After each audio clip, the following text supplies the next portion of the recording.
Good time students, कैसे हैं आप? आज हम बात करने जा रहे हैं सर जॉन डाल्टन साहब की। ये वही हैं जिन्होंने एटॉमिक थ्योरी और कलर ब्लाइंडनेस के ऊपर नाम कमाया, शोहरत कमाई। सितंबर 6 1766 में इंग्लैंड के एक छोटे से शहर में इनका जन्म हुआ था। ये बचपन से ही एक्स्ट्रा ऑर्डिनरी बच्चे थे। 12 साल की उम्र में इन्होंने एक स्कूल का चार्ज संभाला, छोटे स्कूल का। 15 साल की उम्र में इन्होंने पढ़ाना शुरू कर दिया। इनको पढ़ाना इतना पसंद था कि जब बच्चे इनके आसपास मिसबिहेवियर करते थे तो इन्हें पता ही नहीं चलता था। कई बार बच्चे नादानी में, शरारत में इनके ऊपर कागज़ की बॉल बना के फेंकते थे, पर ये ध्यान नहीं देते थे। ये अपने काम में इतने ज़्यादा इंडल्ज रहते थे। किंडल एक छोटा सा शहर है। जब ये वहाँ गए, इन्होंने पहली बार अम्ब्रेला देखा, इन्होंने खरीदा। खरीदते के साथ ही इन्होंने बोला, now I am becoming a gentleman. ये वही शहर था जहाँ पर इनको इनके मेंटर सर जॉन गो मिले थे। ये एक इंग्लिश फिलोसोफर थे जो ब्लाइंड थे, साथ ही साथ एक साइंटिस्ट थे। ये सर जॉन गो ही थे जिन्होंने डाल्टन सर को इम्पॉर्टेंस बताई डिलीजेंस और हार्ड वर्क की। इनफैक्ट एक बार डाल्टन साहब ने तो यहाँ तक कह दिया था कि if I have succeeded it is not so much from any superior genius but more from attention to study and perseverance. ये थी डाल्टन साहब की थ्योरी। एक बार इन्होंने अपनी मदर के लिए ब्लैक कलर के सॉक्स खरीदे। पता चला वो तो ब्राइट स्कारलेट थे। डाल्टन साहब को पता लगा कि मैं कलर ब्लाइंडनेस का शिकार हूँ। उस समय तक मेडिकल साइंस ने इसके ऊपर कोई खास रिसर्च नहीं करी थी।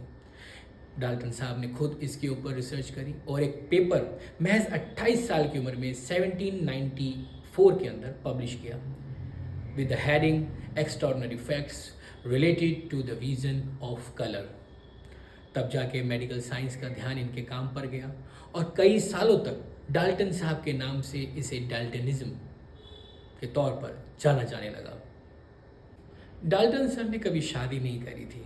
वो फुली डेडिकेटेड थे अपने काम की तरफ। इनफैक्ट डाल्टन साहब का एक हॉबी थी, वो डायरी मेंटेन करते थे, मेट्रोलॉजिकल डायरी जिसे कह सकते हैं। उसमें ये daily wind velocity, wind direction, rainfall, temperature, pressure और न जाने क्या क्या लिखते थे।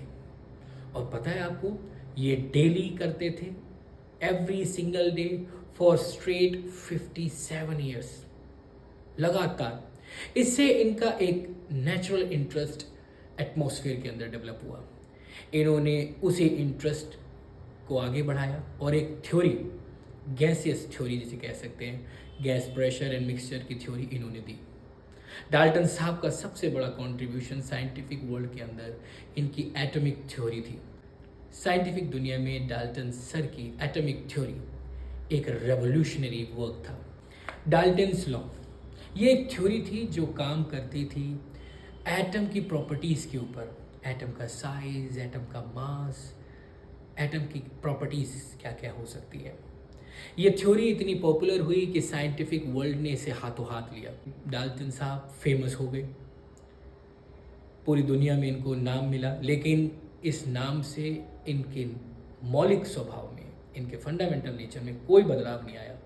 ये लगातार पढ़ाते चले गए, लगातार रिसर्च करते चले गए और इन्होंने हमें समझाया the biggest achievements do not have to always come from the biggest personalities. मुझे उम्मीद है ये इंट्रोडक्शन आपको अच्छा लगा होगा। अगले पार्ट के अंदर हम जॉन डाल्टन साहब के एटॉमिक थ्योरी के बारे में समझेंगे।